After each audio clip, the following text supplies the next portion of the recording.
तर मित्रांनो, आज आपण पाहणार आहोत पॅन कार्ड तुम्ही डाउनलोड कसं करू शकता। त्यासाठी तुम्हाला गुगलवर NSDL ही वेबसाईटला सर्च करायचं आणि तिथे एक नंबरला येतं ऑनलाईन पॅन ॲप्लिकेशन, याच्यावर क्लिक करा आणि नंतर इथं ऑप्शन दिसेल तुम्हाला वरी डाउनलोड ई-पॅन, याच्यावर क्लिक करायचं।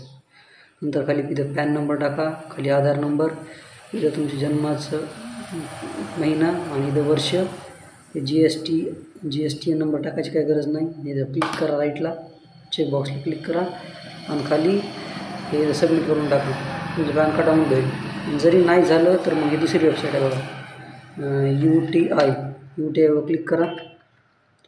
UTIमध्ये जवळपास तशीच UTI पॅन टाका, फक्त UTI पॅन हे खाली आलं बघा, एक नंबरला ऑप्शन दिसेल तुम्हाला बघा, UTI pan facility for download E pan, याच्यावर क्लिक करा।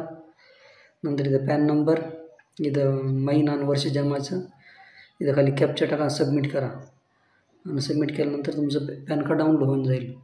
काय नाही, चला भेटू पुढच्या व्हिडिओमध्ये। आणि हां, एक गोष्ट की तुम्हाला पॅन कार्ड डाउनलोड केलं त्याला पासवर्ड विचारत असते, तर पासवर्ड काय असते माहिती का?